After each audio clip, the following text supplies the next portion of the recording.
I am a stream thinker. I believe in the power of now. But how do you develop this sort of writing and or conversation? Well, it's an exercise that I do every day. 1 page, 10 minutes to write. Absolutely no editing whatsoever. Keep that perfectionist at bay. And it gives you plenty of time to talk about it in the end because you're learning how to trust free-form writing. Because the best decisions that you're going to make are going to be right now. You've got to learn to own your own leadership. This is the power of now, stream thinking. Today we're reading from April 10th, 2022. So where do you get your God? The Charlotte Observer has printed a huge story on this Palm Sunday about how millennials aren't going to the strict structured churches, but rather the places of spirituality where they kind of fit in, which might be the reason why I prefer my spiritual studies to be like right here in my own living room. God is in my home. I can see my forest, I hear my birds softly singing, and my dog Jazzy is nearby.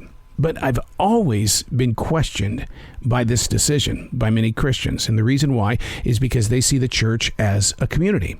Being with people serves the higher power. Now, in my heart, I know I need my full focus on receiving. My community is working in a grocery store. Although I don't bring up Jesus, it's still how I wear his name on the outside that serves as the greater purpose. Making yourself available to the people. That's the community. There's still things that happen in the South. The traditions of this is the way that it is. This is the way that it has to be played out. This is how you're going to execute it.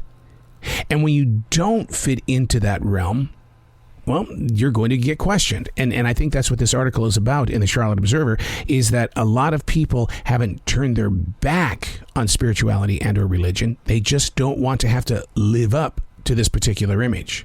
Now, the church that I attend, it is a modern day church where your hair has to look one way, the pants that you wear have holes in them, and your shirt looks like it's been worn 12 days in a row.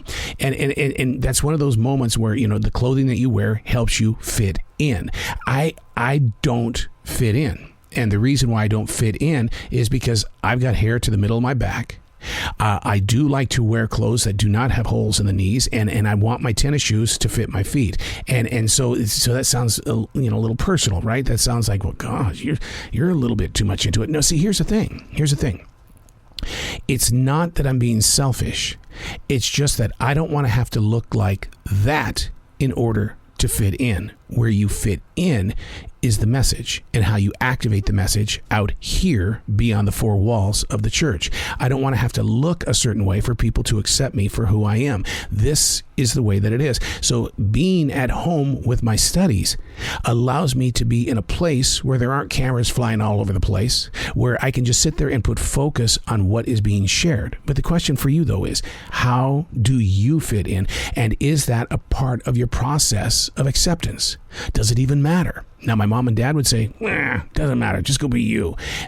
But that's not the way that you feel when you step into an environment that looks more candy-coated than real.